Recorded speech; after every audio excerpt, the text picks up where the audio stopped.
Thank you for joining the President of the United States special address at COP27. Please silence all electronic devices and please take your seat as the event will begin now.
Ladies and gentlemen, the President of the United States.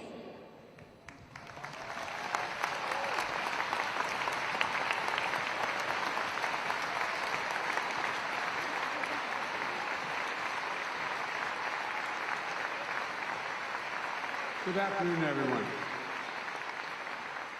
Thank you, thank you, thank you. Friends, partners, Speaker Pelosi, members of Congress who've traveled here to represent the United States, and fellow leaders. It's an honor to once again participate in this critical summit.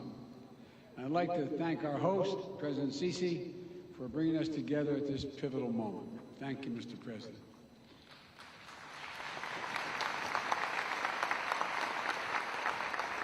Let me start by acknowledging that this day is a day of commemoration at home in the United States.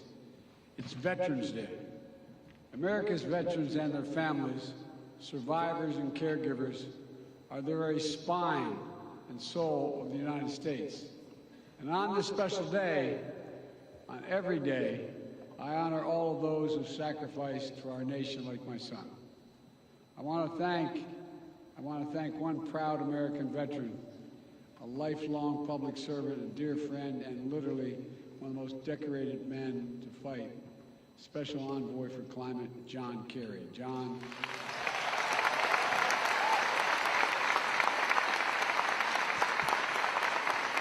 John, your commitment, your passion, your diplomatic expertise have been absolutely critical to delivering incredible progress on climate issues over the past 2 years.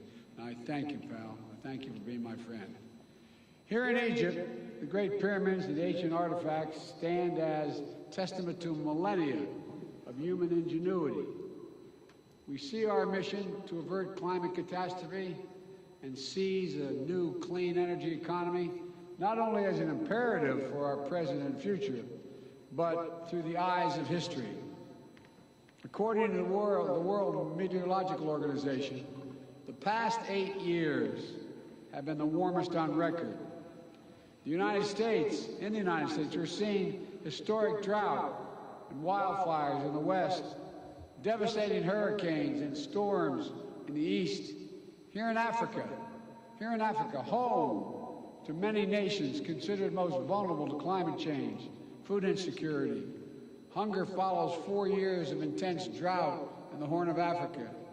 Meanwhile, the Niger River in West Africa, swollen because of more intense rainfall, is wreaking havoc on fishing and farming communities. In Nigeria, flooding has recently killed 600 people. 1.3 million more are displaced. Seasonal livestock migration routes have been used for hundreds of years, are being altered, increasing the risk of conflict between herders and local farming communities. The climate crisis is about human security, economic security, environmental security, national security, and the very life of the planet.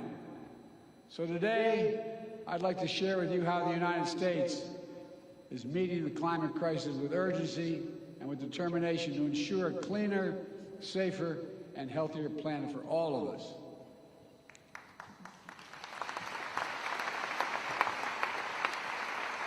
From my first days in office, my administration has led with a bold agenda to address the climate crisis and increase energy security at home and around the world. We immediately rejoined the Paris Agreement. We convened major climate summits and reestablished. I apologize we ever pulled out of the agreement. We established major economies forum to spur countries around the world to raise their climate ambitions. Last year, COP27 in Glasgow, the United States helped deliver critical commitments that will get 2/3 of the world's GDP on track to limit warming to 1.5 degrees Celsius. Over the past 2 years, the United States has delivered unprecedented progress at home through a generational investment in upgrading our nation's infrastructure, We're making our power grid better able to transmit clean energy, expanding public traffic, transit and rail, building nationwide network of electric vehicle charging stations, over 50,000. And this summer, the United States Congress passed, and I signed into law my proposal for the biggest, most important climate bill in the history of our country, the Inflation Reduction Act.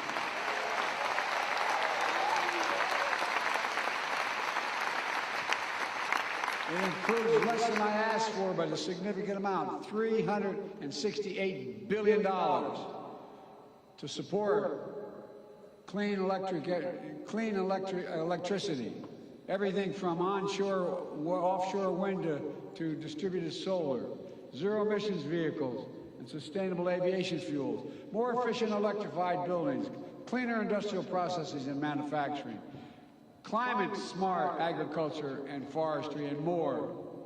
Look, our Department of Energy estimates that the new law will reduce emissions in the United States by about 1 billion tons in 2030, while unleashing a new era of clean energy-powered economic growth.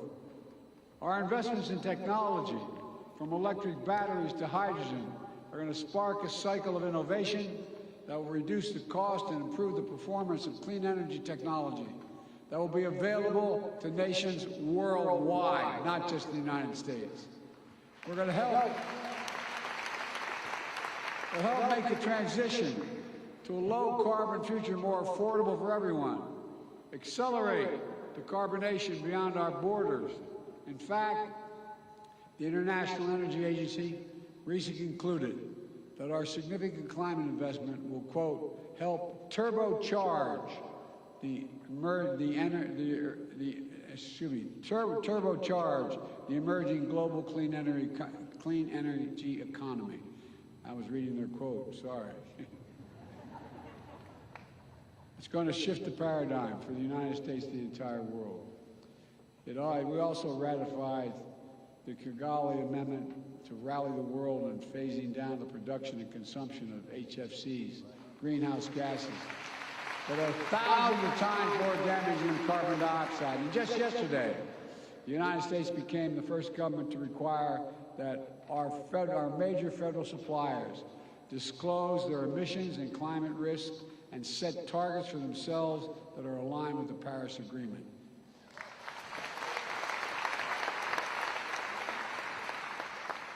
As the world's largest customer, with more than $650 billion in spending last year, the United States government is putting our money where our mouth is to strengthen accountability for climate risk and resilience. These critical steps are already locking in vital investments in our infrastructure, delivering lower costs for clean energy, spurring good-paying union jobs for American workers, and advancing environmental justice in our communities. Folks, we're proving that good climate policy is good economic policy. It's a strong foundation for durable, resilient, inclusive economic growth. It's driving progress in the private sector. It's driving progress around the world. And the sum total of the actions my administration is taking puts the United States on track to achieve our Paris Agreement goal of reducing emissions 50 to 52% below 2005 levels by 2030.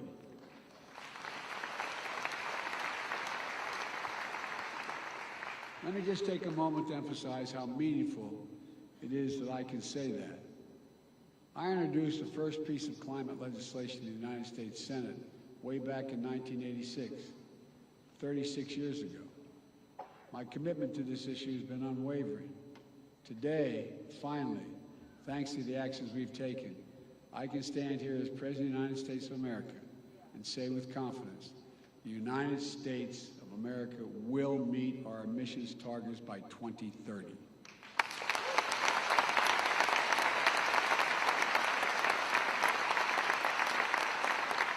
We're racing forward to do our part to avert the climate hell that the UN Secretary General so passionately warned about earlier this week. We're not ignoring harbingers that are already here. It's true, so many disasters, climate crisis is hitting hardest those countries and communities that have the fewest resources to respond and to recover. And that's why last year I committed to work with our Congress to quadruple U.S. support to climate finance and provide $11 billion annually by 2024, including $3 billion for adaptation. That's why the Fund Emergency Plan for Adaptation and Resilience, PREPARE we call it, to help more than 500 million people in developing countries respond to climate change. We're already requested more than $2 billion for the PREPARE this year. I'm going to fight to see that this and our other climate objectives are fully funded. Today, as a down payment, we're announcing more than $150 million in initiatives that specifically support PREPARE's adaptation efforts throughout Africa, including Adaptation in Africa, effort that Egypt and the United States launched together in June. This includes support for expanding early warning systems to help cover Africa, broadening access to climate finance, providing disaster risk protection, strengthening food security, mobilizing the private sector, and supporting new training center in Egypt to accelerate adaptation across the efforts all across the continent. My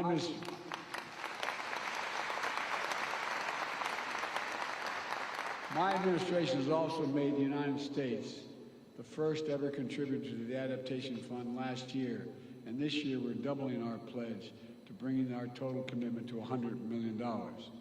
We're also making sure that every dollar we deliver goes as far as possible, unlocking larger pools of finance and the trillions in private investment we know that will be needed. Folks, we're also supporting the Global Shield, a G7 initiative to better protect vulnerable countries everywhere from climate-related losses and quickly respond to climate-related damages. And the G7-led Partnership for Global Infrastructure and Investment is working to meet the critical infrastructure needs in low and middle-income countries with specific focus on climate. The project we're facilitating is built on transparency, partnership, the protections for workers and the environment. One of the many projects already underway is a partnership between American firms and the government of Angola to invest $2 billion building new solar projects in Angola. And everywhere, like everywhere in the world, climate adaptation in Africa is working toward energy transmission that just means creating good jobs, spurring inclusive economic growth, and leaving no one behind as we implement the Sustainable Development Goals. Folks, now I know this has been a difficult few years. The interconnected challenges we face can feel all-consuming. The upheaval we're seeing around the world, especially Russia's brutal attack against Ukraine, is exacerbating food shortages and energy spikes in cost, increasing volatility in those energy markets, driving up global inflation. Against this backdrop, it's more urgent than ever that we double down on our climate commitments. Russia's war only enhances the urgency of the need to transition the world off its dependence on fossil fuels. True energy security means that every nation is benefiting from clean, diversified energy future. No action can be taken without a nation understanding that it can use energy as a weapon and hold the global economy hostage. It must stop. And so this gathering must be the moment to recommit our future and our shared capacity to write a better story for the world. Let's build on our global climate progress, raising both our ambitions and the speed of our efforts. The science is devastatingly clear. We have to make vital progress by the end of this decade. And that's why the United States is rallying the world around climate game changers. I launched one such game changer last year, the European Commission President von der Leyen, the Global Methane Pledge. We started it with the EU and 8 other countries. In Glasgow, it grew to more than 100 countries. Now more than 130 countries have signed on to covering more than half of the global methane emissions. Methane is 80 times more potent than carbon, and it accounts for nearly half of the net warming we're experiencing now. So cutting methane by at least 30% by 2030 can be our best chance to keep within reach of 1.5 degrees Celsius target.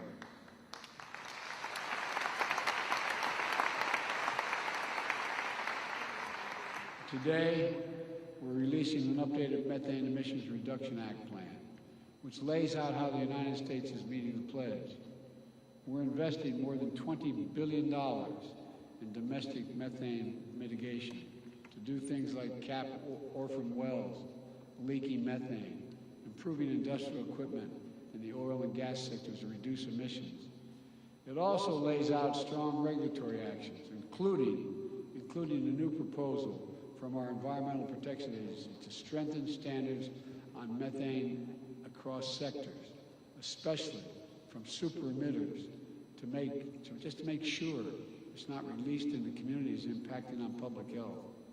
All told, these steps will reduce U.S. methane emissions from covered sources by 87% below the levels of 2005 by 2030. Folks, another game changer is conserving our natural environment, whether it's the Congo Basin's forests and peatlands here in Africa, or the Amazon Basin in South America, or forest, wetlands, grasslands in the United States. Preserving nature is one of the most impactful climate solutions we have. Some that indigenous people communities have known and been the stewards of these efforts for a long time and generations. They've known it. Here at COP27, we are co-chairing Forest and Climate Partnership to deliver real rapid strides to halt deforestation. The best part is we don't have to develop any new technologies. We just have to make clear forests are more valuable when they're preserved than when they're destroyed. It's that basic.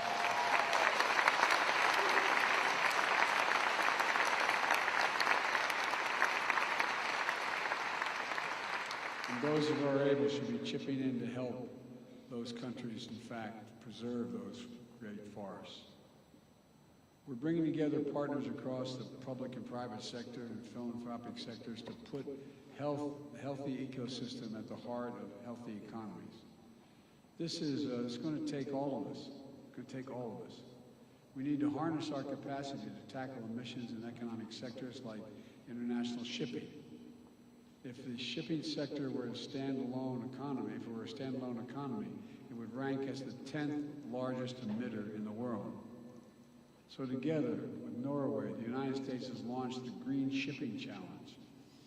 During this COP, we've seen dozens of commitments from governments as well as ports and private companies to facilitate green shipping corridors and align the sector with the 1.5-degree goal. If we can accelerate actions on these game changers, we can reach our goal. We can keep it within reach as well. But to permanently bend the emissions curve, every nation needs to step up. At this gathering, we must renew and raise our climate ambitions. The United States is acting. Everyone has to act. It's a duty and responsibility of global leadership. Countries that are in a position to help should be supporting developing countries so they can make decisive climate decisions, facilitating their energy transitions, building a path to prosperity and compatible with our climate imperative. If countries can finance coal in developing countries, there's no reason why we can't finance clean energy in developing countries.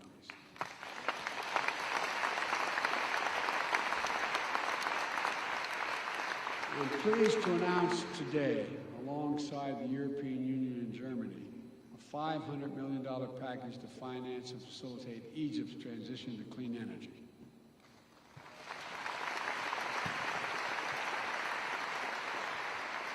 This package will enable Egypt to deploy 10 gigawatts of renewable energy by 2030, while bringing offline 5 gigawatts of inefficient gas-powered facilities, reducing emissions in Egypt and power sector by 10%.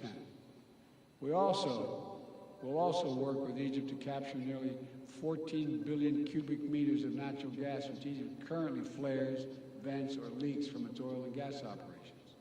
And because of this cooperation, Egypt is elevating its climate ambition and submitting enhanced national determination contribution.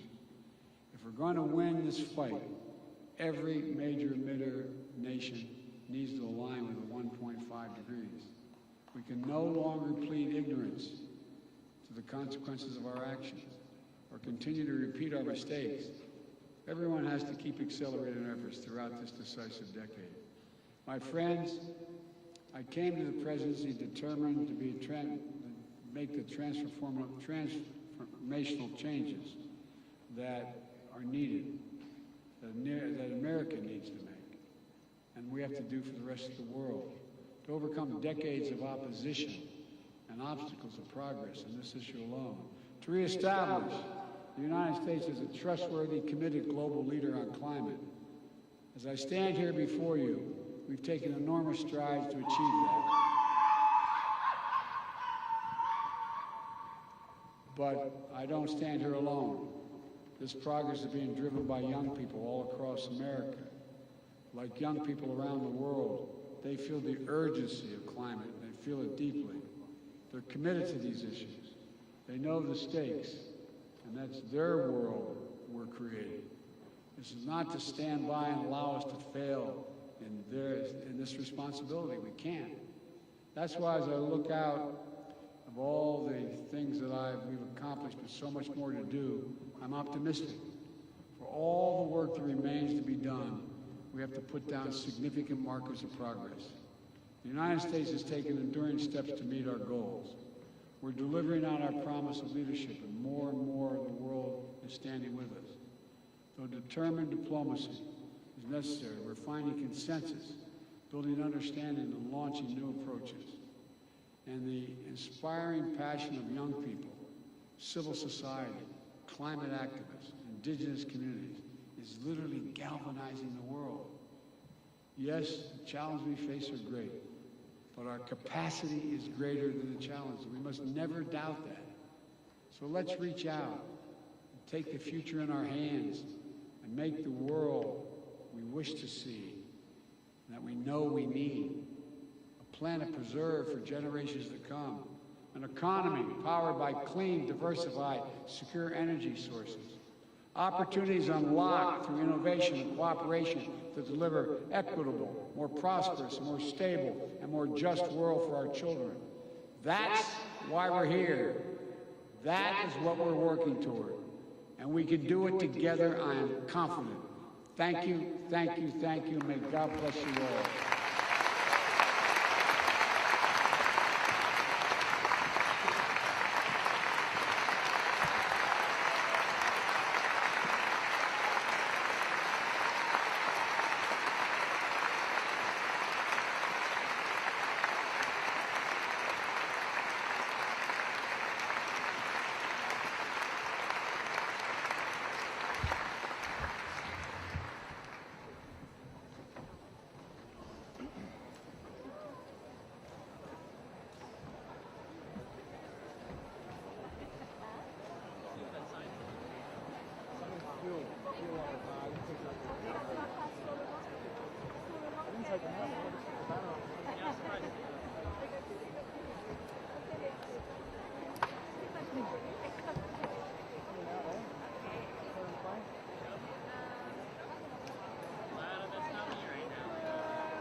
It was holiday. I feel like a Spartan race there or something. That